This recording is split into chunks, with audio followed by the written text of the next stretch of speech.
చేస్తుంది. నామము పలకడం ఎంత గొప్పదో, పూర్వజన్మలలో చేసుకున్న పుణ్యం ఎంత గొప్పదో, శరణాగతి ఎంత గొప్పదో మూడిటిని పెనవేసి చెప్తారు అష్టమ స్కంధంలో. నీరాట వనాటములకు పోరాటము ఎట్లు కలిగి పురుషోత్తము చే ఆరాటమెట్లు మానెను ఘోరాటవిలోని భద్ర కుంజరమునకున్ అని అడిగాడు పరీక్షిత్ శుకబ్రహ్మని. ఆయన చెప్పేటప్పుడు గురువుగారు ఏం చేస్తారంటే, తగినంత ఉత్సాహంతో వింటున్నాడా, అసలు నీ చెప్పేదంతా వినాలని ఆసక్తి ఉందా, చూడడం కోసం ఏం చేస్తారంటే మధ్యలో కథని సంక్షిప్తంగా చెప్పేస్తారు.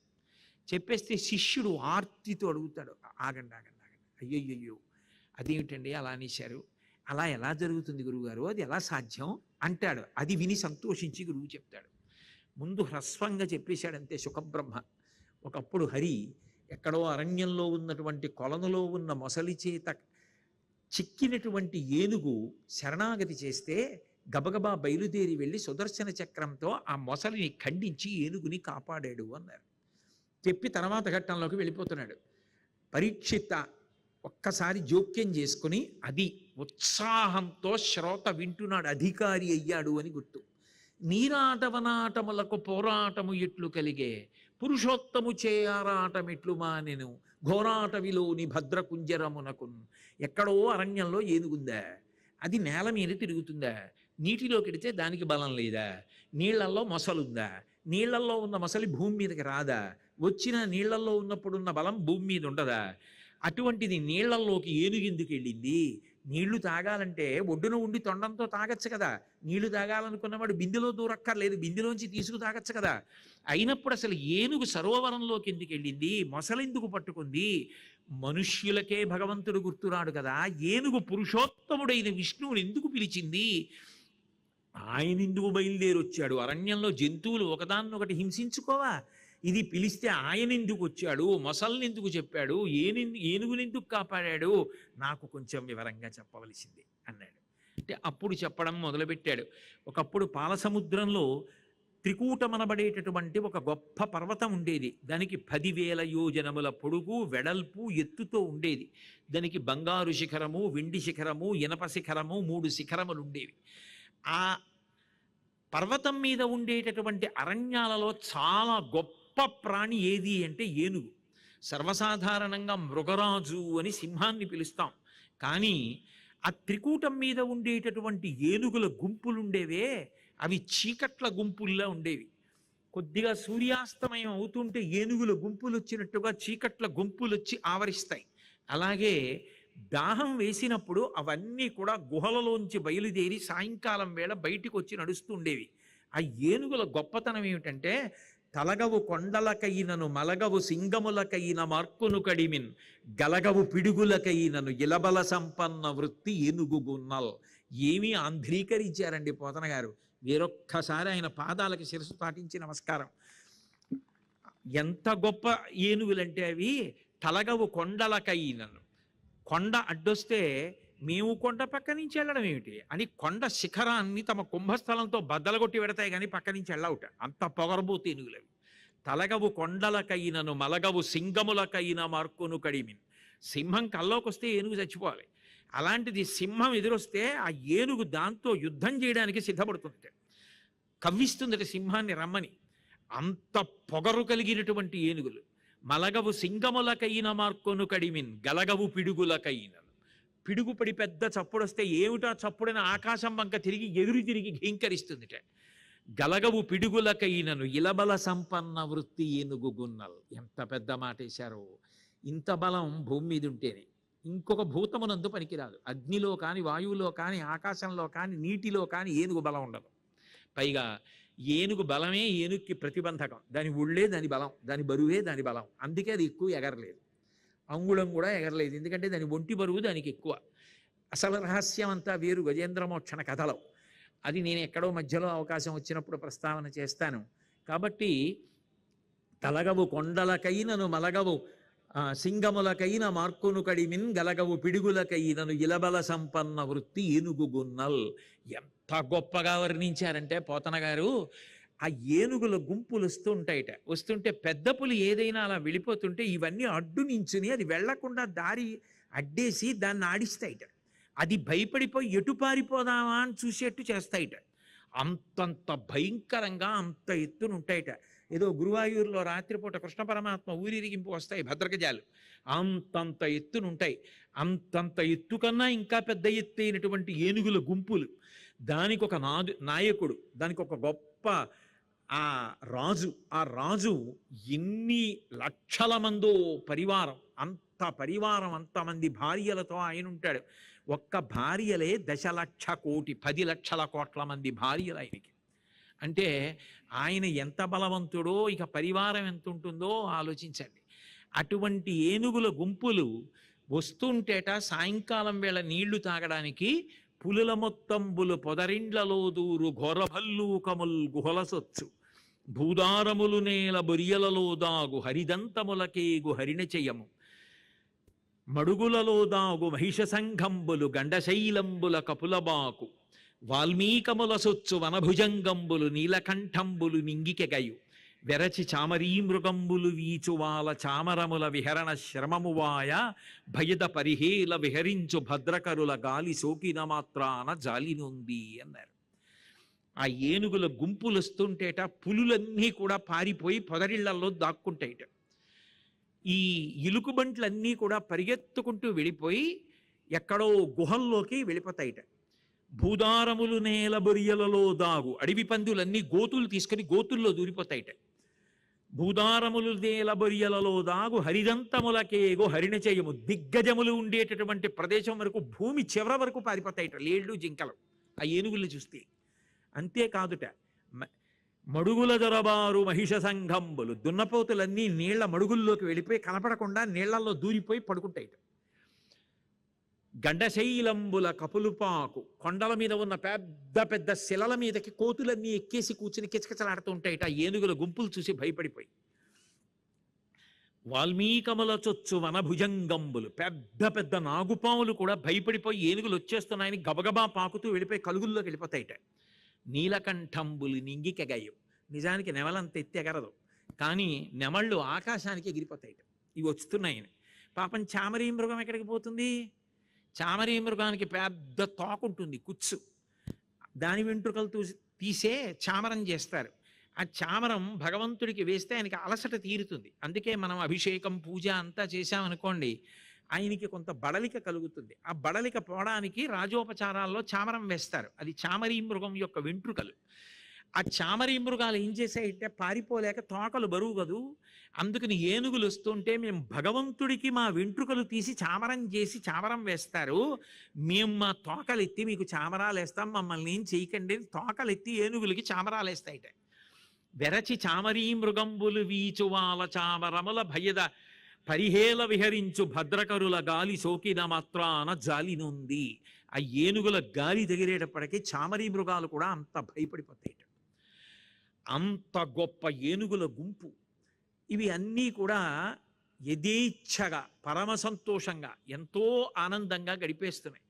ఆ గడిపేస్తున్నటువంటి సమయంలో ఏనుగులన్నీ నీళ్ల కోసం బయలుదేరి వెళ్ళిపోతున్నాయి. ఈ మధ్యలో ఈ రాజు మిగిలినటువంటి భార్యలందరితో కలిసి సరసల్లాపాలు ఆడుకుంటూ వాళ్లతో కలిసి సంతోషంగా గడుపుతూ వాళ్ళ తొండాలతో తన తొండం పెనవేస్తూ కనపడినటువంటి పువ్వుల గుత్తులు చిగురుటాకులు కోసి భార్యల నోటికి అందిస్తూ విలాసంగా నడుస్తున్నాడు. నడవడంలో మిగిలినటువంటి ఏనుగుల గుంపుల నుంచి విడిపోయాడు. ఈయన ఒక్కడే మిగిలిపోయాడు. విశేషమైనటువంటి దాహం వేస్తోంది. ఎక్కడో అక్కడ నీళ్లు తాగాలి వెతుక్కుని మొత్తం మీద తన పరివారం అంతటితో కలిసి ఒక సరోవరం దగ్గరికి వెళ్ళాడు. పరమాద్భుతమైనటువంటి రీతిలో ఉంది ఆ సరోవరం. తుమ్మెదలన్నీ జంకారం చేస్తున్నాయి. అందులో అరవిరిసినటువంటి పద్మములు, ఆ పద్మములలోంచి పుప్పుడి నీళ్లల్లో కలిసింది. ఈలా లవంగ గనసార సుగంధి తీర్థం దివ్యం వియచ్చరితి హేమ ఘటేషు పూర్ణం అంటారే, అలా పూల పుప్పుడితో కలిసినటువంటి నీరు సరోవరంలో ఉంది. సువాసనాభరితంగా తీయగా ఉన్నటువంటి నీళ్లు, ఒడ్డున ఉన్నటువంటి అనేకమైనటువంటి ఫలపుష్పములతో కూడుకున్నటువంటి చెట్లు, వాటి మీద కూర్చొని సంగీతం పాడుతున్నటువంటి తుమ్మెదలు, ఆ నీళ్లలో ఉన్నటువంటి కప్పలు, చేపలు, ఎండ్రకాయలు, ఇవన్నీ ఇంత గొప్పగా ఎంతో సంతోషంగా కంటికి నదరగా ఉంది ఆ సరోవరం. ఆ సరోవరం దగ్గరికి ఈ ఏనుగుల యొక్క నాయకుడు వెళ్ళాడు. వెళ్ళినవాడు ఒడ్డున నిలబడి తొండంతో నీళ్లు జుమ్మని లాగి తాగచ్చు. కానీ ఆయనకి అందులోకి దిగాలనిపించింది. పైగా ఏనుగుకున్న లక్షణం ఏమిటంటే అప్పుడు స్నానం చేస్తుంది, అప్పుడే మట్టి చల్లుకుంటుంది. పైగా వచ్చేటప్పుడు ఎక్కడెక్కడ మట్టి తీసి మీద చల్లుకుంటూ వచ్చాయి. అందుకని ఆ చల్లటి నీటిలోకి దిగాయి.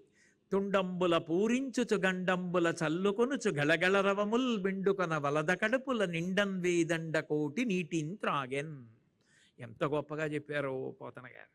తొండంబుల పూరించుచు ఆ నీళ్లు తొండం పెట్టి జూవన్ లాగి తుండంబుల పూరించుచు గండంబుల చల్లుకొనుచు తాగేసాయి కడుపు నిండా నీళ్లు. దాహం తీరిపోయింది, వెళ్ళిపోవచ్చుగా, ఎక్కేయచ్చుగా.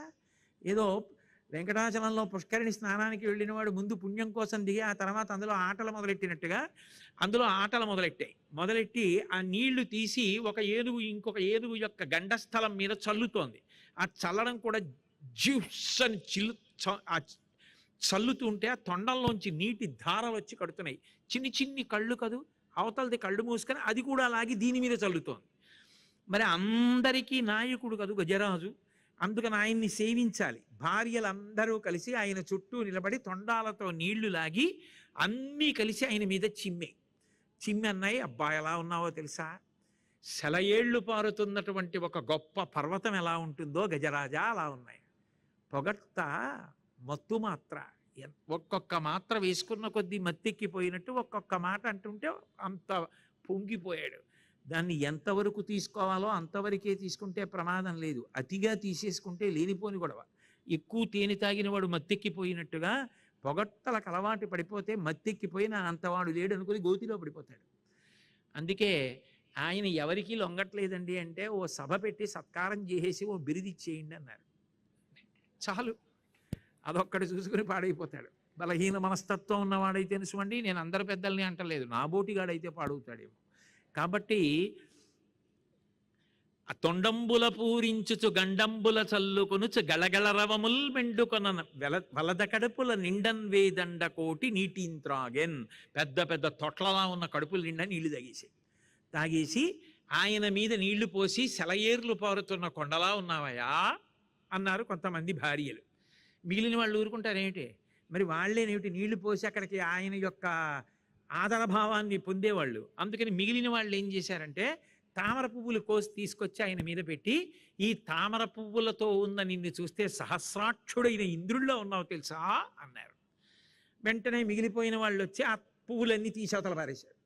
వాళ్ళకి శ్రీకాళహస్తి నుంచి అదే అలవాటు. తీసి అవతల పారేసి ఆ తామర తూళ్ళన్నీ తీసుకొచ్చి మీద వేశారు. పువ్వులు పిడితే కాదు, ఈ తూళ్ళు వేసుకుంటే ఎలా ఉన్నావో తెలుసా, సర్పభూషణములను ధరించిన పరమేశ్వరుల్లో ఉన్నావు అన్నారు. మిగిలిన వాళ్ళు చూశారు, ఆ తూళ్ళన్నీ తీసేసి ఇవన్నీ కాదు, తామర పూలలో ఉన్న పుప్పుడి జల్లారు. బంగారము గైరికాది ధాతువులతో ప్రకాశిస్తున్న నల్లని పర్వతంలా ఉన్నావయ్యా గజరాజా అన్నారు. ఒక్కొక్క మాట వినపడుతుంటే పొంగిపోయి పరవశించిపోయి చిన్నపిల్లల్ని పొగుడుతుంటే చూడండి, నవ్వుతూ మత్తెక్కిపోయి ఇలా కళ్ళు మూసుకొని ఆనందపడిపోతారు. నిజంగా ఇవన్నీ నేనేలా ఉందనుకుని అలా పొంగిపోతున్నాడు గజరాజు. చిట్ట చివర అందులో ఉన్నటువంటి ఆ గవ్వలు చిప్పలు ఇలాంటివి తీసుకొచ్చి ఆయన మీద అలంకారం చేశారు. ఎలా ఉన్నావో తెలుసా, మెరుపులతో కూడుకున్న మేఘంలా ఉన్నావు. నల్లగా ఉంటావేమో, దాని మీద ఇవన్నీ అలంకారం చేస్తే మెరుపులతో మేఘంలా ఉన్నావన్నారు. ఓ అల్లరి చేస్తున్నాడు, వీళ్ళందరితో ఉన్నాడు, సంతోషపడిపోతున్నాడు, పొగుడుతున్నారు, నీళ్లు తాగేశాడు. ఇభలోకేంద్రుడు హస్తరంధ్రముల నీరెక్కించి పూరించి చండమ మార్గంబునకెత్తి నిక్కివడి నుడ్డాడించి పింజింప ఆ రభటిన్ నీరములోన పెల్లెగసి నక్రగ్రాహ పాఠీనముల్ అభమందాడెడు మీన కర్కటములన్ పట్టెన్ సురల్ మ్రాంపడన్ అన్నారు పోతన గారు. ఇభలోకేంద్రుడు హస్తరంధ్రముల నీరెక్కించి పూరించి చండమ మార్గంబునకెత్తి నిక్కివడి నుడ్డాడించి పింజింప. ఎంత దర్శనం చేశారో, అది ఘంటమా, అది కవిత్వమా? ఆయనకి కనపడుతోంది గజేంద్ర మోక్షణం, ఆయన చూస్తున్నారా ఏనుగుని, అందుకు చెప్తున్నారు ఆ పద్యం. ఆ ఇభలోకేంద్రుడు బాగా నీటిని పీల్చాడు, ఓ కాలు ముందుకేసి తొక్కి పట్టాడు, బాగా గురి చూసి తొండాన్ని పైకెత్తాడు, తన శక్తిని అంతటినీ పెట్టి నీటిని ఆకాశంలోకి విసిరెట్టాడు. పింజింప ఆ నీళ్లల్లో తను లాగేసినప్పుడు కొన్ని కొన్ని ఎండ్రకాయలు వెళ్ళిపోయి, కొన్ని కొన్ని చేపలు వెళ్ళిపోయి, కొన్ని మొసలి పిల్లలు వెళ్ళిపోయి. ఇప్పుడు చిమ్మితేట ఎండ్రకాయలన్నీ కర్కాటక రాశిలోకి వెళ్ళిపోయాట, చేపలన్నీ మీనరాశిలోకి వెళ్ళిపోయాట, మొసలి పిల్లలన్నీ మకర రాశిలోకి వెళ్ళిపోయాట. దేవతలు ఆశ్చర్యపోయేట్రా, ఏమిట్రా ఈ బలం, ఏమి ఏనుగురా అని. అంటే అతిశయోక్తి అలంకారం కావచ్చు, కానీ ఏనుగు బలం చెప్పడానికి పోతన గారు వేసిన పద్యం. ఇభలోకేంద్రుడు హస్తరంధ్రముల నీరెక్కించి పూరించి చండభ మార్గంబునకెత్తి నిక్కివడి నుడ్డాడించి పింజింప ఆ రభటిన్ నీరములోన పిల్లగసి నక్రగ్రాహ పాటీనముల్ అభమందాడడు మీనకర్కటములన్ పట్టెన్ సురల్ మ్రాంపడం. అందరూ ఆశ్చర్యపోయేటట్టుగా ఆ ఆడ ఏనుగులతో కలిసి క్రీడిస్తున్నాడు, ఎంతో సంతోషంగా ఉన్నాడు. ఆయన కాళ్ళ కింద పడి ఆ తొండం దెబ్బలకి ఎన్నో చేపలు చచ్చిపోయాయి, ఎండ్రకాయలు చచ్చిపోయాయి, మొసలి పిల్లలు చచ్చిపోయాయి. దూరంగా సరస్సులో ఒక పెద్ద మొసలి చూసింది. సరసిలో నుండి పొడగని సంభ్రమించి ఉదరి కుప్పించి లంఘించి హోంకరించి భాను కబళించి పట్టు స్వర్భానుపగిది ఒక్క మకరేంద్రుడి భరాదు నుడిసిపట్టే. అది చదువుకోమని ఎవరు చెప్పారండి? శాబ్దిక ప్రత్యక్ష ప్రసారం చేశారు పోతన గారు. ఆ పద్యాలు చదువుకుంటుంటే ఆ ఏనుగు, ఆ సరస్సు, ఆ మొసలి కనపడతాయి. అంత గొప్ప రచన చేసేశారంతే. విజృంభణం అసలు గజేంద్రమోక్షణ ఘట్టంలో పోతన గారిది స్వేచ్ఛానువాదం. వ్యాసుల వారు మూలంలో ఇచ్చినటువంటి కథకి భిన్నంగా వెళ్ళిపోయారు, అంత పరవశించి వెళ్ళిపోయారు. విష్ణు భగవానుడు అంగీకరించాడు పోతన గారి ఆంధ్రీకరణని. కాబట్టి సరసిలో నుండి పొడగని సంభ్రమించి ఉదరి కుప్పించి లంఘించి హోంకరించి ఎలా పడ్డాయో ఆ పద్యాలు. ఆ మొసలి చూసిందట, పెద్ద మొసలి. ఒకసారి నీటి మీదకి ఇలా తేలింది. మా చిన్నతనంలో 5 రూపాయల గోళీలని ఉండేవి, పెద్ద పెద్ద గోళీలు. దాన్ని కొట్టడానికి వేళ్ళు సరిపోయేవి. అయినా ఏదో నానా కష్టాలు పడి దాన్ని వేళ్ళుని పెట్టేట్టుగా ఆడుతుండేవాళ్ళం. ఆ పెద్ద పెద్ద గోళీకాయలు ఉండేవి. అలా అంతంత కళ్ళు రెప్పలెత్తి నీటి మీదకి లేచి చూసింది. ఉదరి కుప్పించి లంఘించి హోంకరించి, ఓసారి నోరు బాగా తెరిచింది, హోంకరించింది. ఇంత అల్లరి చేస్తున్నావు, నిన్ను చంపేస్తాననుకుంది. ఉదరి కుప్పించి లంఘించి హోంకరించి భాను కబళించి పట్టు స్వర్భానుపగిది. పర్వం రోజున రాహు సూర్యబింబాన్ని ఎలా పట్టుకుంటాడు అంటే, వదులుతుంది సుమా అని చెప్పడానికి మనం భయపడకుండా పోతన గారు నీళ్లలోకి మునిగిపోయి నీళ్ల లోపల నుంచి బయలుదేరి వెళ్ళి ఏనుగు యొక్క కాలు పట్టుకోవడానికి సిద్ధపడుతోంది. కాళ్ళు పనిచేసినంత కాలం తిరుగుతాడు, అక్కర్లేని తిరుగుడంతా. ఊపిరిపోయాక కొడుకు చేసే మొదటి పని ఏమిటంటే మంత్రంతో 2 పాదాల బొటన వేళ్ళు కలిపి కట్టేస్తాడు. మా నాన్నగారు ఈ పాదాలతో అక్కర్లేని తిరుగుడు చాలా తిరిగాడు. మా నాన్నగారి యొక్క శరీరమునందున్నటువంటి సమస్త దేవతలు అనుగ్రహించి ఈ శరీరము పునీతము కావాలి, అగ్ని యందు వేసినప్పుడు హవిస్సుగా వెళ్ళాలని బొటన వేళ్ళు కట్టేస్తాడు. కాబట్టి ఆ పాదాన్ని పట్టుకోవాలి. ఎక్కడి నుంచి రావాలి? కాలంలోనే రావాలి మృత్యువు. కాబట్టి నీటి అడుగు నుంచే వచ్చింది. వచ్చి ఠక్కున పట్టుకుంది కాల్ని. పట్టుకోగానే అప్పటి వరకు ఎంతో సంతోషంగా ఉన్నాడు. అమాయకుడేం కాడు, మొసలి కరుస్తోంది పట్టుకుంటోందని గ్రహించేశాడు. వెంటనే ఆయన ఏం చేశాడంటే వెనక్కి తిరిగి ఆ తొండంతో ఆ మొసలిని చుట్టి పట్టుకుని పైకి ఎత్తి కొట్టి దంతాలు అడ్డు పెట్టి దాని వక్షస్థలంలో పొడిచాడు. అది చాలా బాధ పొంది ఆ మొసలి కింద పడి మరింత కోపాన్ని పొందింది. ముందు నుంచి తొండంతో కొడుతున్నాడు, దంతాలతో పొడుస్తున్నాడని వెనక్కి వెళ్ళి వెనక్కి కాళ్ళు కరిచేసింది, తోక పీకేసింది, ఎగిరి వీపు మీదకెక్కి వీపు కరుస్తోంది, కింద పడిపోతోంది. ఇక ఆలోచించి దీనితో యుద్ధం కష్టం, గట్టెక్కేస్తే దీని బలం కన్నా నా బలం ఎక్కువ భూమి మీద, నీళ్లలో దీని బలం. కాబట్టి నేను గట్టెక్కేస్తే ఇది నన్ను ఏం చేయలేదని గట్టెక్కేద్దామని ఏనుగు చూస్తోంది. గట్టెక్కితే తనకి దొరకదు, గట్టెక్కకూడదని మొసలి అడ్డొచ్చి కొడుతోంది కాళ్ళని. రెండిటి మధ్య పోరు జరుగుతూనే ఉంది. కరిదిగుచు మకరి సరసికి కరిదరికి నిమకరి దిగుచు కర్రగరి బెరయన్ కరికి మకరి మకరికి కరి భరమనుచును అతుల కుతల భటుల రుదుపడెన్ అన్నారు పోతన గారు. కాసేపు ఏనుగు మొసల్ని తొక్కేసిందా అనిపిస్తోంది, నీరసపడిపోయిన దానిలా మొసలి పక్కకి వెళ్ళిపోతోంది. వెళ్ళిపోయిన మొసలి అమ్మయ్యా మొసలి పడిపోయింది నీరసపడిందని గబగబా ఏనుగు ఎక్కేద్దాం అనుకుంటోంది. అనుకునేటప్పటికీ మళ్ళీ అడ్డొస్తోంది. మళ్ళీ అడ్డొచ్చి ఫెడేల్ ఫెడేల్ మరి ఆ తోకతో కొట్టి కాళ్ళు కొరికేసి వెనక్కి వెళ్ళిపోయేటట్టుగా చేసి మళ్ళీ ఒళ్ళంతా రక్తసిక్తమైపోయేటట్టుగా కొరికేస్తోంది. ఇద్దరి మధ్య భయంకరమైన పోరు జరుగుతుంటే ఆఖరికి అతలసుతల లోకాలలో ఉన్నటువంటి వీరులు కూడా ఆశ్చర్యపోయి చూస్తున్నారట వాళ్ళిద్దరి మధ్య యుద్ధాన్ని. దేవేంద్రుడు ఐరావతం మీద ఎక్కడికో బయలుదేరాడు. నా జాతిలో పుట్టిన ఏనుగు ఇంత యుద్ధం చేస్తుంటే చూడడం మానేసి నిన్ను ఎక్కించుకు తిప్పనా అని ఇంద్రుడిని కింద పారేసి ఆ ఏనుగు, ఆ ఐరావతం ఏమో ఈ ఏనుగు యుద్ధం చూడడానికి పోయింది.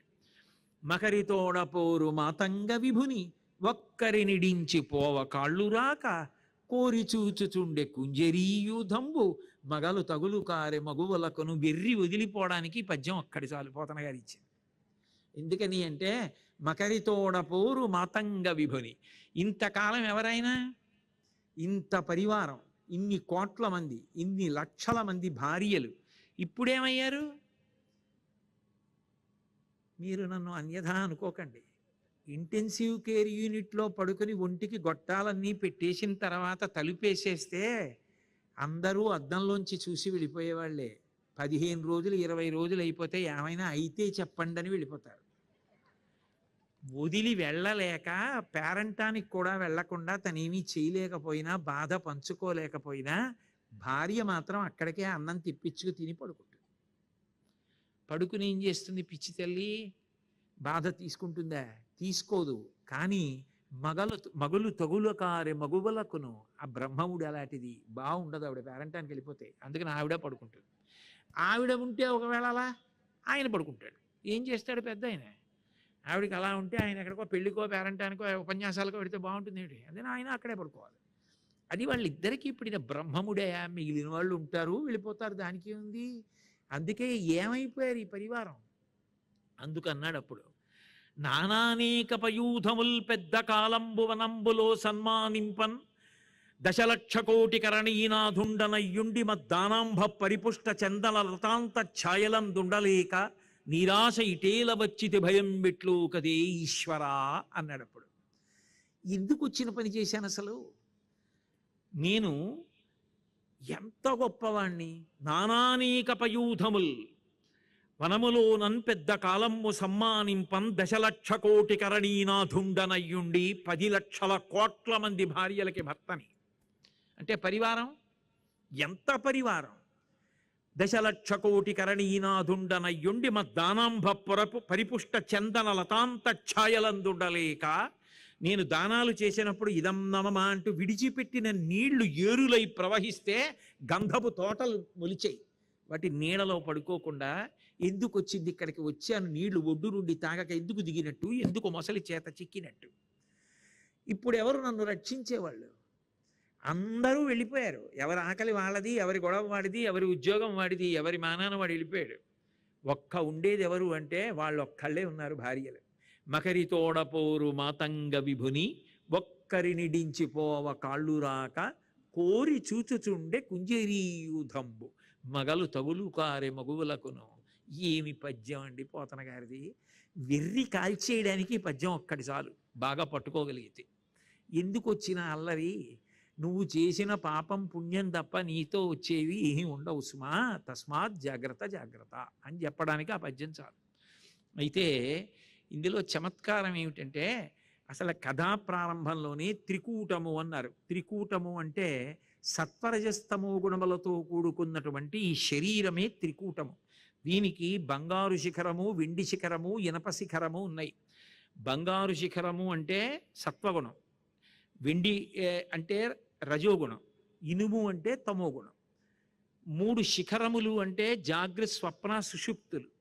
మూడెంక మీద నడుస్తూ ఉంటుంది తత్వం. అందుకే త్రిపుర సుందరి అంటారు. భూత భవిష్యత్ వర్తమాన కాలములు అన్నీ 10,000 యోజనములే.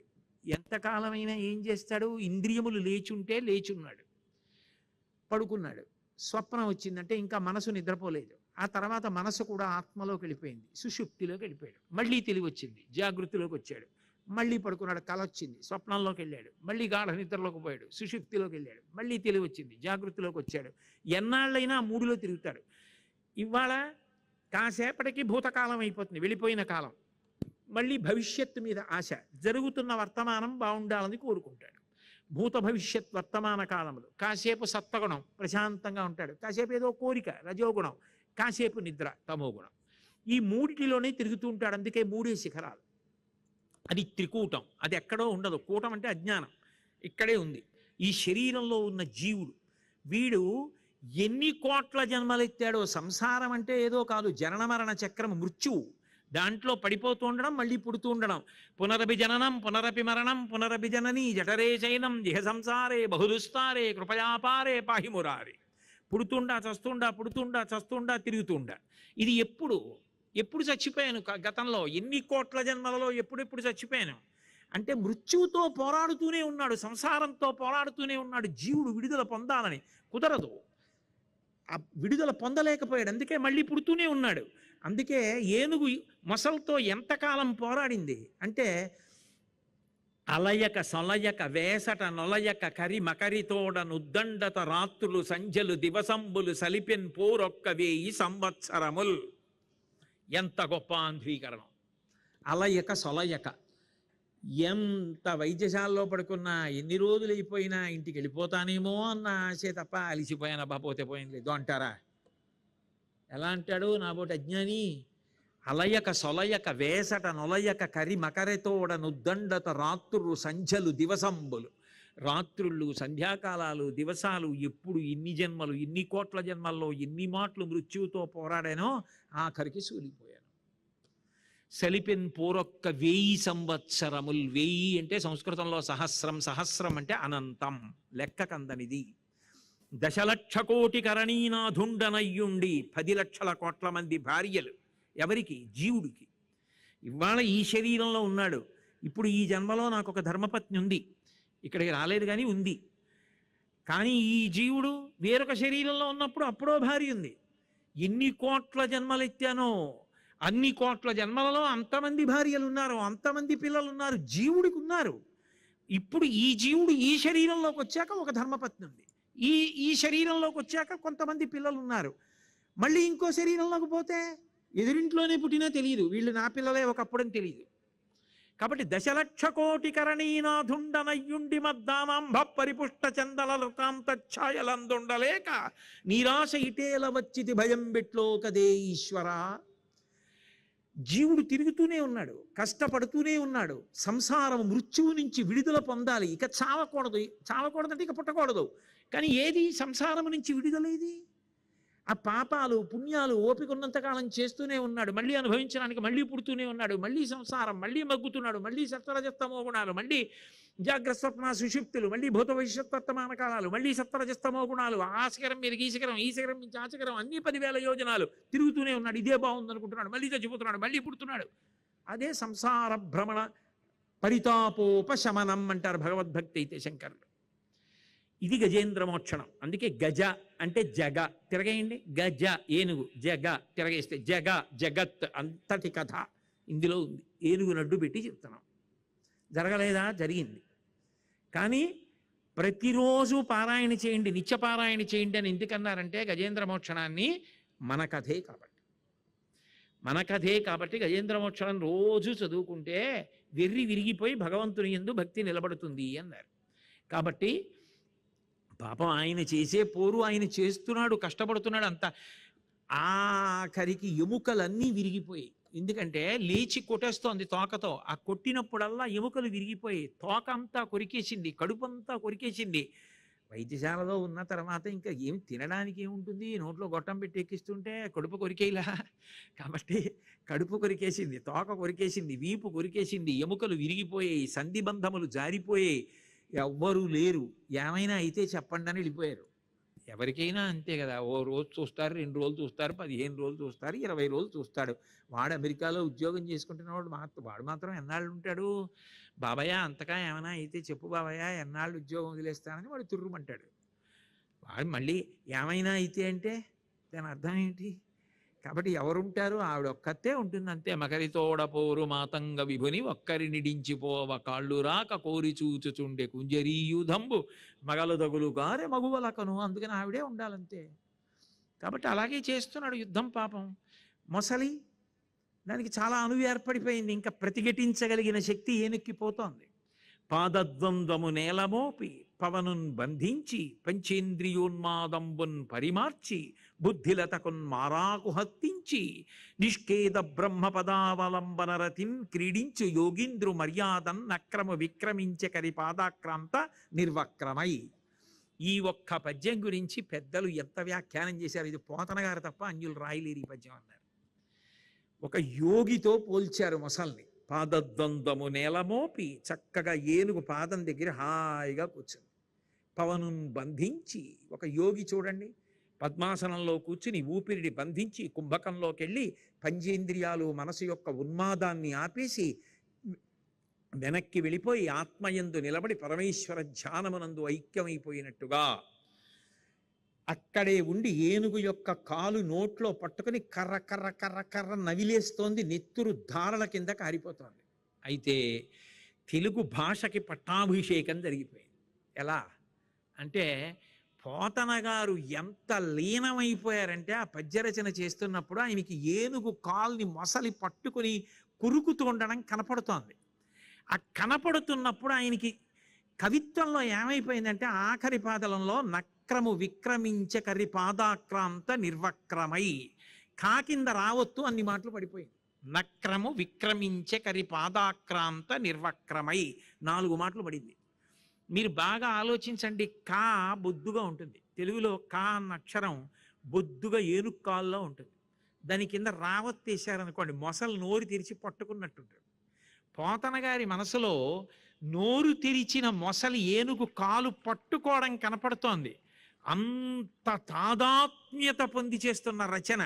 అందుకే ఆఖరి పాదంలో ఒక్క మారు కాదు, 2 మాటలు కాదు, 3 మాటలు కాదు, 4 మాటలు కాకింద రావత్తు పడిపోయింది. అందుకే నక్రము విక్రమించ కరి పాదాక్రాంత నిర్వక్రమై. ఇప్పుడు ఆలోచించి ఏం చేయాలి? అయిపోయింది ఓపిక. అందరూ గట్టెక్కేశారు.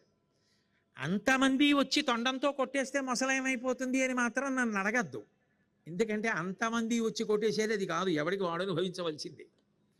ఎవడి జ్వరం వాడిదే, ఎవడి టైఫాయిడ్ వాడిదే, ఎవరి డెంగ్యూ వాడిదే. పక్కవాడు వచ్చి కొట్టడానికి ఉండదు, అందులో పంచుకోవడానికి ఉండవు. కాబట్టి ఆ ఏనుగే అనుభవించాలంతే. కాబట్టి ఇప్పుడు ఆయన ఏం చేస్తాడు? ఆలోచించాడు. పృథుశక్తిన్ గజమాజలగ్రహముతో పెక్కేండ్లు పోరాడి సంశిథిలంబై తనలావు వైరి బలమున్ చింతించి మిథ్యామనోరథమింకేటికి దీని గల్వ సరిపోరంజాలరాదంచు ఇట్లనే పూర్వపుణ్య ఫల దివ్య జ్ఞాన సంపత్తితోన్. అందుకొచ్చా 6వ స్కంధంలోంచి 8వ స్కంధంలోకి అందుకు దూకే. పూర్వపుణ్యఫల దివ్య జ్ఞాన సంపత్తితోన్. పూర్వజన్మలో చేసుకున్న పుణ్యం వల్ల ఒక విషయం జ్ఞాపకానికి వచ్చింది ఏనుక్కి. ఏమిటి జ్ఞాపకానికి వచ్చింది అంటే పృథుశక్తిన్ గజమాజలగ్రహముతో పెక్కేండ్లు పోరాడి సంశిథిలంబై, భూమి మీద ఉంటే మాత్రమే బలంగా ఉండగలిగినటువంటి ఏనుగు నీటిలోకి దిగినప్పుడు తనకి అంత బలం ఉండదని తెలుసుకుని నీటిలో ఉన్నప్పుడు విశేష బలాన్ని పొందగలిగినది మొసలన్న విషయాన్ని రూఢం చేసుకుని ఇక నీటిలో ఉండి తాను మొసలితో యుద్ధం చేసి మొసలి నోటిలోంచి కాలు విడిపించుకొని గట్టెక్కలేను బ్రతకలేనన్న విషయం బాగా స్పష్టమైపోయిన తరువాత ఈ గట్టు మీద ఎక్కేసిన వాళ్ళు కానీ గట్టెక్కి వెళ్ళిపోయిన వాళ్ళు కానీ తిరిగొచ్చి అందరూ కలిసి నా బాధ పంచుకుని నన్ను ఈ సంసారము నుండి మృత్యువు నుంచి విడుదల చెయ్యరని బాగా తెలుసుకున్నవాడై ఇప్పుడు నన్ను కాపాడేవాడు ఎవరైనా ఉన్నాడా, కాపాడతాడా అని ఆలోచించి ఒక్కసారి జ్ఞాపకానికి వచ్చింది. ఉన్నాడు ఉన్నాడని అంటూ ఉంటారు భగవంతుడు. ఇప్పటిదాకా అది ఎప్పుడు పూజ చేయలేదు, అది ఎప్పుడు పిలవలేదు. కానీ పూర్వపుణ్యఫల దివ్య జ్ఞాన సంపత్తితో ఎప్పుడో పూర్వజన్మలో చేసింది పుణ్యం, అది ఇప్పుడు జ్ఞాపకంగా మారింది.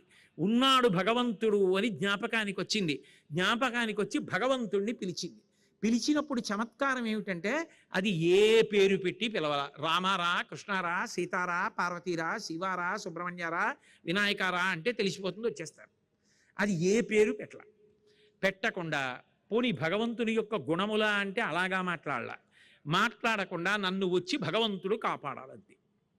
వ్యాసుల వారు మహానుభావుడు మూలంలో అంటారు, తస్మై నమఃపరేశాయ బ్రహ్మణే అనంతశక్తయే అరూపయోరు రూపాయ నమ ఆశ్చర్యకర్మణే నమః శాంతాయ ఘోరాయ మూఢాయ గుణధర్మిణే నిర్విశేషాయ సామ్యాయ నమో జ్ఞానఘనాయ చ క్షేత్రజ్ఞాయ నమస్తుభ్యం మహాధ్యక్ష సాక్షిణే పురుషాయ ఆత్మమూలాయ మూల ప్రకృతయే నమః సోహం విశ్వసృజం విశ్వమవిశ్వం విశ్వవేదసం విశ్వాత్మానం పరం బ్రహ్మ ప్రణతోస్మి పరమం పదం యోగరంధిత కర్మాణో హృదియోగ విభావతే యోగినోయం ప్రపశ్యంతి యోగీశం తం నతో స్పృహం నమో నమస్తే కిల కారణాయ నిష్కారణాయ అద్భుత కారణాయ సర్వాగమన్నాయ మహార్ణవాయ నమోపవర్గాయ పరాయణాయ అంటారు. వ్యాసుడు మూలంలో ఎలా చెప్పారో యథాతథంగా అంధీకరించారు పోతన గారు. ఎవ్వని చే జనించు జగమెవ్వని లోపల నుండు లీనమై ఎవ్వని ఎందుడిందు పరమేశ్వరుడెవ్వడు మూల కారణంబెవ్వడు అనాది మధ్యలుడెవ్వడు సర్వము తానయైన వాడెవ్వడు వాని ఆత్మభౌ ఈశ్వరునే శరణంబు వేడెదన్. ఎవరి వలన ఈ సమస్త బ్రహ్మాండములు సృష్టింపబడుతున్నాయో, ఎవడు నిర్వహిస్తున్నాడో, ఎవడు మహాప్రళయంలో తనలోకి తీసుకుంటున్నాడో, ఎవడు నిరంతరము కాపాడతాడో, ఎవడు శాంతమూర్తియో, ఎవడు క్రోధమూర్తియో, ఎవరు భగవంతుడో, ఎవరు సచ్చిదానంద స్వరూపమో, ఎవడికి మళ్ళీ పుట్టడం అనేటటువంటిది లేదో, ఎవడు వికారములకు అతీతుడో, దేశకాలాతీతుడై సర్వకాలముల యందు ఆయన ఒక్కడు మాత్రం అలాగే ప్రకాశిస్తూ ఉంటాడో, ఎవరు సమస్త జీవుల యొక్క కర్మలను తెలిసి ఉంటాడో, దీనులు పిలిస్తే పలుకుతాడో, రక్షిస్తాడో, అటువంటి భగవంతుడు రావాలని నేను కోరుకుంటున్నాను. ఆ భగవంతుడు స్త్రీ పురుష నపుంసక మూర్తిను కాక తిర్యక్కమరనాది మూర్తిను కాక కర్మ గుణభేద సరసత్ప్రకాశి కాక వెనుకనన్నియుతానగు విభుతలంతో. నిజానికి ఆ పురుషుడు స్త్రీ కాడు, పురుషుడు కాడు, నపుంసకుడు కాడు, ఆయన ఏ లింగములకు సంబంధించినటువంటి వాడు కాడు, ఆయన కాంతి స్వరూపుడు, అంతటా పరివ్యాప్తమై ఉంటాడు. అటువంటి వాడు భక్తులు పిలిచినప్పుడు ఒక రూపాన్ని తీసుకుని వస్తాడని నేను విన్నాను. నర్తకొని భంగి పెక్కగు మూర్తులతో ఎవ్వడాడు మునులు దివిజులను కీర్తింప నేరెవరిని అట్టివాణిను తింటున్. ఒకే వ్యక్తి నాటకం వేసినప్పుడు కాసేపు కృష్ణుడిగా, కాసేపు కుచేరుడిగా, కాసేపు నారదుడిగా వేసినట్టే ఒకే భగవానుడు అనేక రూపాలతో ఏకత్వమేహ బహుధా భవభాసిలోకే నిశంకధీర్ వృషభకేతన మల్లినాథ శ్రీ భ్రామరి ప్రియ సుఖాశ్రయ లోకనాథ అన్నట్టుగా ఒక్క భగవంతుడే ఇన్ని రూపములను పొందుతున్నాడో, ఇన్ని రూపములను పొందుతున్నటువంటి ఆ ఒక్క భగవంతుడు ఎవరున్నాడో ఆయనని రమ్మని నేను కోరుకుంటున్నాను. ఆయన రావాలి, వచ్చి కాపాడాలి. లోకంబులు లోకేశులు లోకస్తులు తెగిన తుది అలోకంబగు పెంజీకటి కావల యవ్వండేకాకృతి వెలుగు అతని నేసేవింతున్. ఈ లోకాలని పరిపాలించే వాళ్ళు, లోకాలలో ఉన్నవాళ్ళు అందరూ కూడా మహాప్రళయమునందు కటిక చీకటి ఆవరించి సూర్యచంద్రులు కూడా లేకుండా నీళ్లతో నిండిపోతే, ప్రళయ జలాలతో ఉండిపోతే, నామరూపాత్మకమైన జగత్తు నశించిపోతే, సూర్యచంద్రుల ప్రకాశం కూడా ఆగిపోతే, ఇతరుల ప్రకాశం అవసరం లేకుండా ఏ ఒక్కడు తనంత తాను ప్రకాశిస్తూ ఉండిపోతాడో అటువంటి వాడు నన్ను రక్షించడానికి రావాలని కోరుకుంటున్నాను. ఆయన రావాలి. ఎవరు రావాలి? 33 కోట్ల మంది దేవతలు ఎవరిని పిలుస్తున్నాడని ఆగిపోయారు. ఆయన పిలుస్తూ ఇన్ని చెప్పినటువంటి వాడు ఒక మాట అన్నాడు. కలడందురు దీనులయడ కలడందురు పరమయోగి గణముల పాలిన్ కలడందురు అన్ని దిశలను కలడు కలండెనడు వాడు కలడో లేడో అన్నాడు. సంశయాత్మ వినశ్యతి. అందరిలో ఉంటాడు, దీనుల ఎడల ఉంటాడు, పిలిస్తే పలుకుతాడు. ఎవరైనా బాధతో ఉండి స్వామి రక్షించు అంటే పరిగెత్తుకొస్తాడు. అంతటా ఉన్నాడని నేను విన్నానని ఒక్కసారి అంతటా కలయ చూశాడు. అన్నారు గాని ఉన్నాడన్నారు గాని ఆ ఉన్నాడన్నవాడు ఉన్నాడో లేడో అన్నాడు. కలడందురు దీనుల ఎడ కలడందురు పరమయోగి గణముల పాలిన్ కలడందురు అన్ని దిశలను కలడు కలండనెడు వాడు కలడో లేడో అన్నాడు. ఇక ప్రాణం పోయే స్థితి వచ్చేసింది, కురికేస్తోంది మొసలి. అప్పుడు శరణాగతి చేశాడు. శరణాగతి అంటే తన ప్రయత్నం అంతా విడిచిపెట్టేసి భగవంతుడే తనని కాపాడాలని మొరపెట్టుకుంటే, తన బలహీనత చెప్పి ఈశ్వరుణ్ణి రమ్మంటే శరణాగతి. అందుకని అప్పుడు భగవంతుణ్ణి పిలిచాడు. పిలుస్తూ అన్నాడు, కలుగడే నా పాలి కలిమి సందేహింప కలిమిలే ములులే కలుగువాడు నా కడ్డబడరాడెనలిని సాధువుల చేబడి సాధువుల కడ్డుపడివాడు చూడడే నా పాటు చూపుల చూడక చూచువారల కృప చూచువాడు నీలతో నామరాలింపడే మరగుల మరలెరుంగుచు తన్ను మరగువాడు అఖిల రూపముల్ తన రూపమైన వాడు ఆది మధ్యాంతములు లేక ఎరలువాడు భక్త జనముల దీనుల పాలివాడు వినడే చూడడే తలపడే వెగరాడే. ఏ మహానుభావుడు దీనుల ఎడ కూడా ఉంటాడో, కష్టసుఖములతో సంబంధం లేనివాడై ఉంటాడో, వీడు డబ్బున్నవాడా, వీడు డబ్బు లేనివాడా, పురుషుడా, స్త్రీయా, వీడు చదువుకున్నవాడా, చదువుకోనివాడా అని చూడకుండా పిలిచినంత మాత్రం చేత ఉన్నాడని నమ్మి శరణాగతి చేస్తే వస్తాడో అటువంటి వాడు రావాలి. కానీ అంతటా ఉన్నాను కాబట్టి ఇదిగో ఇక్కడి నుంచి వచ్చేస్తున్నానని వస్తే మాత్రం కాదు. లీలతో నామరాలింపడే మరగుల మొరలిరింగుచు తన్ను మరగువాడు. నేను ఇంత బాధలో ఉన్నానని నమ్మి పిలుస్తున్నాను కాబట్టి ఆయన కూడా తనని తాను మరిచిపోయి రావాలి. లావొక్కింతయు లేదు ధైర్యము విలోలంబయ్యే ప్రాణంబులా ఠావుల్ తప్పెను మూర్ఛవచ్చ తనువుండశ్యన్ శ్రమం బయ్యడిం నీవే తప్ప ఇతప్పరం వెరుగ మన్నింపందగుం దీనునిన్ రావే ఈశ్వర కావవే వరద సంరక్షింపు భద్రాత్మక. బలమంతా పోయింది, ప్రాణములు తమ తమ స్థానముల నుంచి లేచిపోతున్నాయి, ఊపిరాగిపోతోంది, ఇంద్రియ పటుత్వం సడలిపోయింది, స్మృతి తగ్గిపోతోంది, ఏమి జ్ఞాపకం రావట్లేదు, ప్రాణములు శోషించిపోతున్నాయి. స్వామి నువ్వు ఎక్కడో ఉన్నావు అంటున్నారు, శరణాగతి చేస్తున్నాను, నువ్వు తప్ప నన్ను రక్షించేవాళ్ళు లేరు, తెలుసుకున్నాను, నువ్వు బయలుదేరి రావలసిందే. ఓ కమలాప్త, ఓ వరద, ఓ ప్రతిపక్ష విపక్ష దూర, కుయ్యో ఓ మునియోగి వందిత, ఓ సుగుణోత్తమ, ఓ శరణాగతామరానోక, ఓ మునీశ్వర మనోహర, ఓ విమల ప్రభావ, రావే కరుణింపవే శరణార్థిని నన్ను కావవే. రావాలి నువ్వు శరణార్థిని, శరణాగతి చేస్తున్నా, నిన్ను నువ్వు మరిచిపోయి రావాలన్నారు. అక్కడ వరకు వెళ్ళింది పోతన గారి ఘంటం. నిన్ను నువ్వు మరిచిపోయి రావాలని పద్యం రాశాను కదా, ఎక్కడి నుంచి రావాలి పరమాత్మ? ఆగిపోయింది అప్పటి వరకు ఆగని కంఠం. ఏం చెయ్యాలో తెలియక ఆ గంటాన్ని అలా పెట్టేసి అమ్మ సంధ్యావందనం చేసుకొస్తానని కూతురికి చెప్పి గోదావరికి వెళ్ళారు. మళ్ళీ వెంటనే పోతన గారు వచ్చి అమ్మ పద్యం గుర్తొచ్చిందని రాసేశారు. మళ్ళీ విడిపోయారు. మళ్ళీ పోతన గారు వచ్చారు, వచ్చి అమ్మ ఈ పద్యాలు ఎవరు రాశారన్నారు. నాన్న నువ్వే కదా సంధ్యావందనానికనే అలా వెళ్ళి ఏదో గుర్తొచ్చిందని వచ్చి రాసావు కదా అన్నారు. అమ్మ నేను కాదమ్మా, నాకు స్ఫురించకపోతే నా రూపంలో రామభద్రుడు వచ్చి పూర్తి చేశాడనమాట, రామచంద్రమూర్తి పూర్తి చేశాడంటారు. ఎక్కడి నుంచి రావాలి అంటే అల వైకుంఠపురంబులో నగరిలో ఆమూల సౌదంబుదాపల మందారవనాంతరామృత సర ప్రాతేందు కాంతోపలోత్పల పర్యంక రమా వినోది యగు ఆపన్న ప్రసన్నుండు విక్వల నాగేంద్రవు పాహీ పాహీ అన కుయ్యాళించి సౌరంభియై. ఎక్కడో వైకుంఠంలో అమృత సరస్సు పక్కన ఉన్నటువంటి చంద్రకాంత శిలలతో చేయబడినటువంటి పాన్పు మీద చేతిలో తామర పువ్వు పెట్టుకుని దుద్దుగా చెవిలో తామర పువ్వు పెట్టుకున్నటువంటి వాడై లీలగా లక్ష్మీదేవి యొక్క పవిట కొంగు పట్టుకుని ఆడుకుంటున్నవాడు, పైకి అరవలేక ఎక్కడో లోపల పాహీ పాహీ అని మూలిగిన ఏనుగు యొక్క కంఠాన్ని విన్నటువంటి వాడై భగవంతుడు శరణాగతి చేస్తే అలా వినగలడు. కాబట్టి పరుగు పరుగున రావాలని నిశ్చయం చేసుకున్నటువంటి వాడై బయలుదేరి వచ్చేస్తుంటే సిరికింజప్పడు శంఖచక్రయుగముంచేదు ఈ సంధింపడే పరివారంబును జీరణ భ్రగవతిన్ మన్నింపడాకర్ణికాంతరథం విల్లము చక్కనొత్తడు వివాద ప్రోద్ధిత శ్రీ కుచోపరి చేలాంచలమైన వీడడు గజప్రాణావనోత్సాహి అయి. లక్ష్మీదేవికి చెప్పడు, గరుత్మంతుణ్ణి పిలవడు, ఆయుధాల్ని రమ్మనడు, తనంత తాను ఒక్కడు బయలుదేరి వచ్చేస్తున్నాడు గబగబ గబగబ. ఆ మరిచిపోయి వచ్చేస్తూ ఉండడంలో నేను లక్ష్మీదేవి పవిట కొంగు పట్టుకుని ఆడుకుంటున్నాను, పవిట కొంగు వదిలేయాలన్న విషయం కూడా మరిచిపోయి వెళ్ళిపోతుంటే పవిట జారిపోతుందని ఆ తల్లి ఇలా అడ్డు పెట్టుకుని ఆయన వెనకాతలో పరిగెడుతోంది. తన వెంటన్ సిరి లచ్చె వెంట నవరోధ వ్రాతమున్ దాని వెనుక పక్షేంద్రుడును దాని పొంత ధను శంఖచక్ర నికాయంబును ధ్వజనీకాంతుడు నారదుండు తా వచ్చి రొయ్యన వైకుంఠ పరంబునన్ కలుగువా రాబాల గోపాలమున్. ఆయన వెళ్ళిపోతుంటే ఆయన వెనకాతల లక్ష్మీదేవి వెనకాతల శంఖం చక్రం గద పద్మం వీటితో పాటుగా నారదుడు, ఆ తర్వాత అక్కడ ఉన్నటువంటి విశ్వక్సేనుడు, గరుత్మంతుడు, వీళ్ళందరూ కూడా పరివారం ఆకాశ మార్గంలో ఆయన వెంట వెళ్ళిపోతుంటే పట్టుకున్నటువంటి లక్ష్మీదేవి యొక్క పవిట కొంగు కూడా విడిచిపెట్టకుండా వెళ్ళిపోతున్నాడు. ఆయన బాగానే వెళ్ళిపోతున్నాడు కానీ లక్ష్మీదేవి వెళ్ళిపోతూ పడ్డ కష్టం ఇంత అంతా కాదుట. ఆవిడ వెళ్ళిపోతుంటే తాటంకాచలనమ్ముతో భుజనటద్ధంబిల్ల బంధంబుతో శాటీముక్త కుచంబుతో నధుడ చెంచెత్కాంతితో శీర్ణలలాటలేపనముతో మనోహర మనోహర కరాలగ్నోత్తరీయంబుతో కోటీందు ప్రభతో ఉరోజభర సంకోచద్వి లగ్నంబుతోన్ అంటారు. ఆ తల్లి తాటంకములు ఊగిపోతున్నాయిట, పెట్టుకున్న చెవులకు పెట్టుకున్న ఆభరణాలు.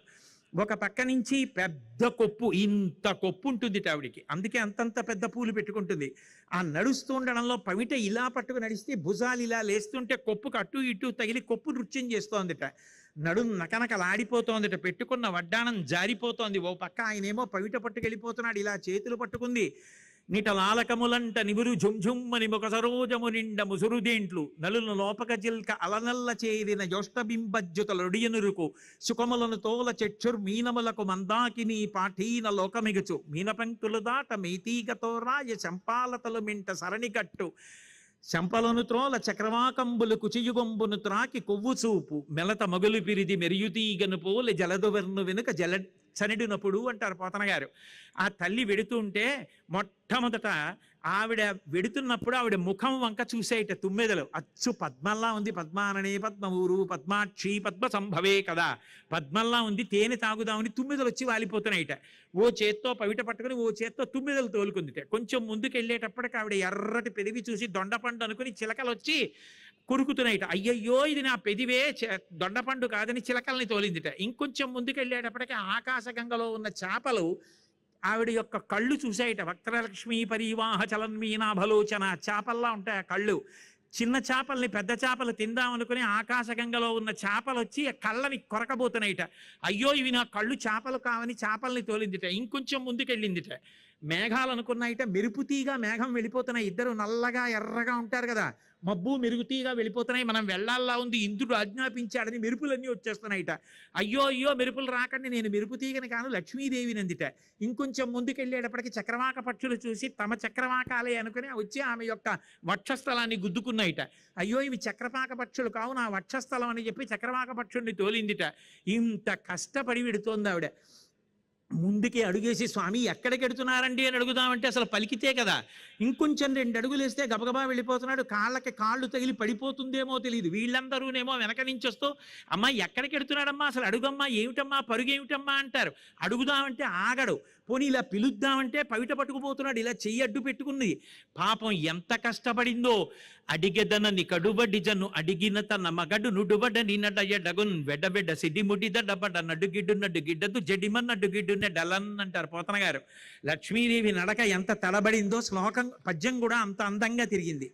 ఆవిడ అంత కష్టపడుతూ ఆయన్ని అనుగమించిందిట. అనుగమించి వెళ్ళిపోతుంటే అనుకున్నారట అందరూ, ఇలా ఎప్పుడూ వెళ్ళడు కదా మహానుభావుడు, ఇలా వెళ్ళిపోతున్నాడు ఏమిటి, తను వేంచేయు పదంబు పేర్కొనడనాథ స్త్రీ జనాలాపముల్ వినెనో మృత్యురించిరో ఖలుల్ వేద ప్రపంచంబులన్ ధనుజానీకము దేవతానగరిపై దండెత్తెనో భక్తులంకని చక్రాయుధుడేడి తెల్పుడని ధిక్కారించిరో దుర్జనుల్. రాక్షసులు వచ్చి స్వర్గలోకం మీద పడ్డారా, ఎవరైనా వచ్చి వేదాలు ఎత్తుకుపోయారా, ఎవరైనా చిన్న పిల్లాడు భక్తుడిని పట్టుకుని ఏడి భగవంతుడు చూపించమని రాక్షసులు నిగ్రహించారా? అటువంటి సందర్భాల్లో పరిగెడుతుంటాడు. లేదా ఏదైనా సభలో ఎవరైనా స్త్రీ ఆర్తనాదం చేసిందా, ద్రౌపదీదేవి కోసం ఒకప్పుడు పరిగెత్తాడు, ఏం జరిగిందని వాళ్ళల్లో వాళ్ళు ముచ్చటించుకుంటూ అడగడానికి ధైర్యం చాలక అందరూ ఆయన వెంట పరిగెత్తుకుంటూ వెళ్ళిపోతుంటే ఆఖరికి ఇలా పడిపోతున్నటువంటి జుత్తు దిద్దుకోడు, జారిపోతున్నటువంటి తామర దుద్దు సర్దుకోడు. అలాగే ఆవిడ పైట పట్టుకుని గబగమా వెళ్ళిపోతుంటే ఆకాశ మార్గంలో ఎవరో ఇలా కూర్చున్న వాళ్ళు సభలో ఒకసారి పైకి చూశారట. చనుతంచెన్ ఘనుడల్లవాడే హరి పద్దంగంటిరే లక్ష్మి శంకరినాదమ్మది చక్రమల్లది భుజంగధ్వంసియున్వాడే కన్నన నీతించ నటంచు వేల్పులు నమో నారాయణాయేతి నిస్వనులై బ్రొక్కిరి మింట హస్తి దురవస్థా వక్రికించి క్రికిన్. కింద కూర్చుని చూస్తుంటే అడుగడుగడుగో నీలమేఘశ్యాముడు పట్టుబట్ట కట్టుకుని 4 చేతులతో ఉన్నవాడు లక్ష్మీదేవిని పట్టుకుని మహానుభావుడితో వెళ్ళిపోతున్నాడు నమో నారాయణ అంటుంటే ఇంకొంతమంది లేచి అదిగోదిగో వెనక అతల పచ్చటి పట్టుబట్ట కట్టుకుని ఎర్రటి లక్ష్మీదేవి వెళ్ళిపోతోంది అన్నాడు. ఇంకొకడు లేచి విరి శేషుడు రా, ఆదిశేషుడు తెల్లటి పావు రూపంలో అదిగో శేషుడు వెళ్ళిపోతున్నాడు. శంఖనినాదం అదే, శంఖం ఇలా వెళ్ళిపోతుంటే గాలి దూరి అందులోంచి చప్పుడు వస్తోంది. అదిగదిగో మహానుభావుడిది పాంచజన్యం శంఖం చూడండి అని కొంతమంది అంటున్నారు. శంఖనినాదం అదే, సుదర్శన చక్రం 1000 అంచులతో వెళ్ళిపోతోంది చూడండి, శంఖమల్లదే అని చక్రమున్ అదియే అంటూ నమో నారాయణాయేతి నిస్వనులై బ్రొక్కిరి మింట హస్తి దురవస్థా వక్రికించి క్రికిన్. నారాయణ నారాయణ నమో నారాయణ అందరూ పైకి చూసి నమస్కారాలు పెడుతుంటే ఆగకుండా అదే పనిగా పరివారంతో పట్టించుకోకుండా గబగబా వెళ్ళిపోయి ఆ కాలు కొరికేస్తున్నటువంటి మొసలి మీద తన సుదర్శన చక్రాన్ని విడిచిపెట్టి మొసలి యొక్క కుత్తుక కోసేశాడు. కోసేస్తే కాలు విడిచిపెట్టబడితే అప్పుడు ఏనుగు ఎంతో సంతోషంగా ఆ ఒడ్డు ఎక్కేటప్పటికీ మిగిలిన ఆడ ఏనుగుల గుంపులు, మిగిలిన వాళ్ళు, పరివారం, రాజు బ్రతికాడు కదూ, మళ్ళీ గబగబా అందరూ చేరారు. ఇప్పుడు పూర్వం ఉన్న తిక్క లేదు, పూర్వం ఉన్న పిచ్చి లేదు, వాళ్ళతో తొండం మాత్రం కలిపాడంతే.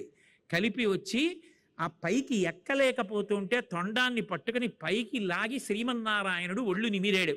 పూర్ణ స్వస్థతని పొందాడు. కంఠం తెగిపోయినటువంటి ఆ మొసలి పూర్వజన్మలో హూహూ అన్న గంధర్వుడు ఇతర గంధర్వకాంతలతో కలిసి స్నానం చేస్తుంటే ఆ దేవల మహర్షి అనబడేటటువంటి మహర్షి నీళ్లలో దిగి తాను చెయ్యవలసిన అనుష్ఠానం చేసుకుంటుంటే పక్కనున్న కాంతలు బక్కగా ఎలా ఉన్నాడో నీటి అడుగు నుంచి వెళ్ళి కాళ్ళు లాగు అన్నారు. వాళ్ళని సంతోష పెట్టడం కోసం, అటువంటి మహాత్ముణ్ణి ఇబ్బంది పెట్టడం కోసం నీటి అడుగు నుంచి ఈత కొడుతూ వెళ్ళి కాళ్ళు పట్టుకు లాగాడు. ఆయన కింద పడిపోయి లేచారు. నీటిలో ఉండి అడుగు నుంచి వచ్చి కాంతల్ని సంతోష పెట్టడం కోసం నా కాలు లాగి కింద పడేశావు. నీకు ఇది సంతోషంగా ఉంది కాబట్టి మొసలివై పుట్టి నీళ్లలో ఉండి ఇదే పనిగా కాళ్ళు పట్టుకుని లాగి పీకి కొరికి చంపి బ్రతుకుతుండు అన్నారు. ఎప్పుడు నాకు శాప విమోచనం అన్నాడు. ఒకానొక నాడు ఒక ఏనుగుని ఇలాగే పట్టుకుంటే సుదర్శన చక్ర ధారల చేత భగవానుడు నీ కంఠాన్ని తరిగేస్తాడు, అప్పుడు నీకు శాప విమోచనం అన్నారు. ఆయన గంధర్వుడై గానం చేస్తూ భగవానుడిని స్తుతి చేసి మళ్ళీ గంధర్వలోకానికి వెళ్ళిపోయాడు. మరి ఏనుగు ఎవరు అన్నారు. అంటే ఒకనాడా నృపుడచ్యుతున్మనములో నూహించుతున్మౌనియ్య కళంక స్థితియున్నచో కలచుటిండట్టోటికిన్ వచ్చి లేవక పూజింపకయున్న మౌనిగని నవ్యక్రోధుడై మూఢా లుబ్ధకిరంద్రత్తమ యోని పుట్టుమని శాపం బిచ్చ భూవల్లభ. ఇంద్రజుమ్నుడు అనబడేటటువంటి రాజు ఒకప్పుడు ద్రవిడ దేశాన్ని దక్షిణ దేశంలో పరిపాలిస్తుండేవాడు. ఓ పర్వత శిఖరం మీదకెక్కి నారాయణ మంత్రానుష్ఠానం చేస్తూ శ్రీహరి దర్శనం కోసం చూస్తున్నాడు. అగస్త్య మహర్షి వచ్చారు. మహాపురుషులు వచ్చినప్పుడు ఏ పనిలో ఉన్నా ఆపి ముందు మహాపురుష దర్శనం చేసి స్వాగతం పలకాలి. అలా పలకకుండా ఆదరణ చెయ్యలేదు కాబట్టి మహాపాపం సంక్రమించకుండా ఉండడానికి అగస్త్యుడే శాపం ఇచ్చేశాడు. నీకు ఒక్క జన్మతో పోవడానికి మందబుద్ధితో ప్రవర్తించావు కాబట్టి వచ్చే జన్మలో ఏనుగై పుడతావు. కానీ ఈ జన్మలో చేసిన పుణ్యం మొసలి పట్టుకున్నప్పుడు నీకు భగవంతుడు జ్ఞాపకానికి వచ్చి శరణాగతి చేస్తావన్నాడు. అందుకని ఈ జన్మలో మృత్యు సమయంలో శరణాగతి చేసి భగవన్నామం పలికాడు. ఇప్పుడు అందరూ చూస్తుండగా ఏనుగులో ఉన్నటువంటి దివ్య జ్యోతి భగవానుడి యందు ఐక్యమైపోయింది. నరనాథ నీకును నాచేత వివరింపబడిన గజరాజమోక్షణ కథ వినువారికి యశములిచ్చునుదురి తాపహంబు దుస్వప్ననాశంబు దుఃఖ సంహారంబు పొద్దున మేల్గాంచి పూతవృత్తి నిత్యంబు పఠించు నిర్మలాత్మకులైన విప్రులకు బహు విభవమమరు సంపదలు కల్గు పీడలు శాంతి పొందు సుఖము సిద్ధించు వర్ధిల్లు శోభనములు మోక్షమరచేతి దయ్యుండు ముదము చేరుననుచు విష్ణుండు ప్రీతుడై ఆనతిచ్చే. ఈ గజేంద్ర మోక్షణ ఘట్టానికి శ్రీమన్నారాయణుడే ఫలశ్రుతి. ఆయన ఏం చెప్పాడంటే, ఎవరైనా నిద్ర లేవగానే మంచం మించి కూడా దిగకుండా ఒక్కసారి ఆ సరోవరాన్ని, త్రికూటాన్ని, ఆ ఏనుగుని, ఆ మొసలిని, అది దిగడాన్ని, మొసలి పట్టుకోవడాన్ని, ఆ ప్రార్థన, ఒక్కసారి ఆ శ్లోకాలు కానీ పద్యాలు కానీ ఎవరు మనసులో తలుచుకుంటూ నిద్రలేస్తారో వాళ్ళకి మృత్యుకాలమునందు యమధర్మరాజు దర్శనం ఉన్నదు. వాళ్ళకి మోక్షము అరిచేతిలో ఉసిరికాయ. వాళ్ళకి దుస్వప్నాలు కలిగినా వాటికి ఫలితం ఉండదు. సంపదలు కలుగు పీడలు శాంతి పొందు సుఖము సిద్ధించు వర్ధిల్లు శోభనములు, అన్ని ప్రయోజనములు కలుగుతాయి. అంత గొప్ప గజేంద్ర మోక్షణ ఘట్టం ఇది. ఈ గజేంద్ర మోక్షణాన్ని ఎప్పుడైనా ఎక్కడైనా చెప్పుకున్నా, చదివినా, విన్నా వాళ్ళకి శ్రీమన్నారాయణుడి యొక్క పరిపూర్ణమైన అనుగ్రహం కలుగుతుంది అని సాక్షాత్ శ్రీమన్నారాయణుడే ఫలశ్రుతి చెప్పినటువంటి పరమాద్భుతమైనటువంటి ఘట్టం. పూర్వజన్మలలో చేసుకున్నటువంటి పుణ్యం ఎప్పుడో అప్పుడు పనికొస్తుంది అని చెప్పడానికి అటు అజామయులోపాఖ్యానం, ఇటు గజేంద్ర మోక్షణ ఘట్టం, శరణాగతి ఎంత గొప్పదో కూడా చెప్పింది. అంత గొప్ప ఘట్టాలు కాబట్టి ఈ రెండు